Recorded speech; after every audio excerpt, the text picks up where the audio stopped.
은하는 어떻게 탄생하고 진화해 왔을까? 이는 현대 천문학이 해결해야 할 가장 중요한 과제 중 하나다. 천문학자들은 슈퍼컴퓨터로 대규모 모의 실험을 통해 은하의 형성과 진화 과정을 모사하는 한편 아주 멀리 떨어진 은하들을 관측하며 은하들이 시간에 따라 어떻게 진화해 왔는지 연구하고 있다.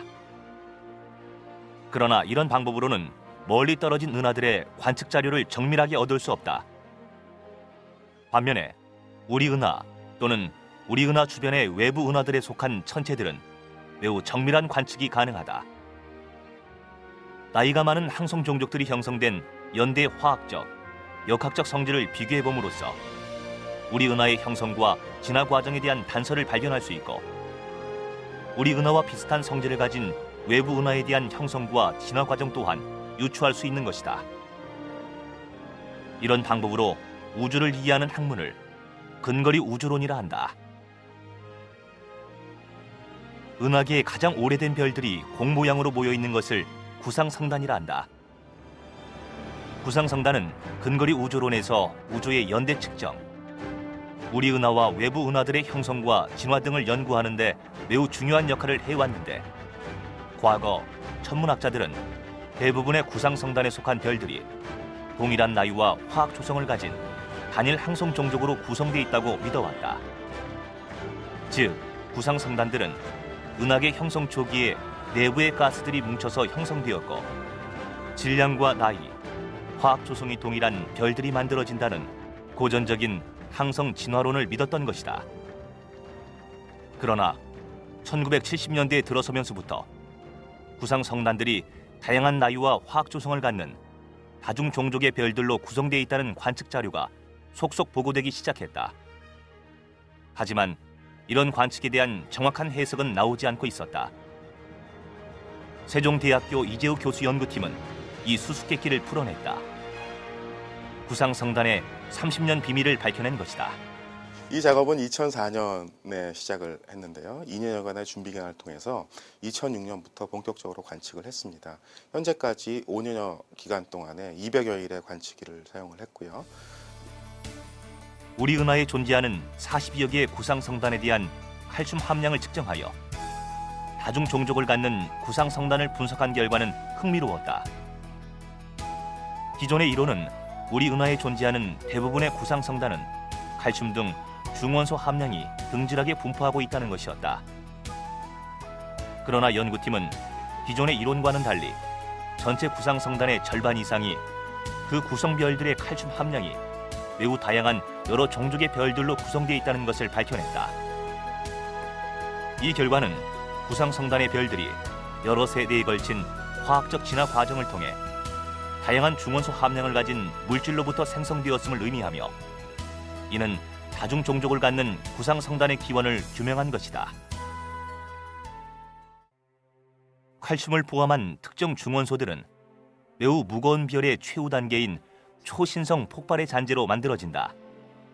그러므로 초신성 폭발의 잔재물을 구상성단의 자체 중력권에 가둬두고 이 잔재물로부터 새로운 별들이 생성되기 위해서는 적어도 현재 관측되고 있는 구상성단보다 매우 무거운 외소은하 정도의 질량 규모가 필요하다. 따라서 우리 은하에 존재하는 구상성단의 반 이상이 우리 은하계 내부에서 형성된 것이 아니라 외부에서 왔다는 것이다. 이는 현재 정설로 되어 있는 계층적 합병은하 형성 모델에 부합한다. 이 연구 결과는 구상성단에 대한 기존의 이론을 완전히 바꿀 수 있는 매우 중요한 발견이다. 지금까지 천문학 교과서에 기술된 것과는 달리 많은 수의 구상성단의 기원이 우리 은하에 있지 않고 외부 은하에 있다는 것을 밝힌 것은 기존의 학설을 뒤엎는 성과일 뿐만 아니라 구상성단과 우리 은하 형성 과정을 규명하는 결정적 단서가 되기 때문이다. 이러한 연구 결과는 우리 은하 헤일로의 형성, 구상성단에 존재하는 중간 질량 단계의 블랙홀, 그리고 항성 진화 모형에 중요한 역할을 할 것으로 기대된다. 연구팀은 현재 은하 중심 영역의 초기 우주 천체 탐사 작업을 수행하고 있다. 이 연구는 은하 형성 이론에 중대한 전환점을 불러올 것으로 예측된다. 또한 연구팀은 블랙홀 탐사 작업을 수행하고 있다. 구상성단에 존재하는 중간 질량 단계의 블랙홀 검출은 구상성단의 형성과 진화뿐 아니라 중간 질량 단계의 블랙홀의 형성과 특성을 이해하고 나아가 은하의 진화 과정에 중요한 역할을 하는 은하 중심부 거대 블랙홀의 형성을 이해할 수 있는 중간 매개체로 매우 큰 역할을 할 것이다.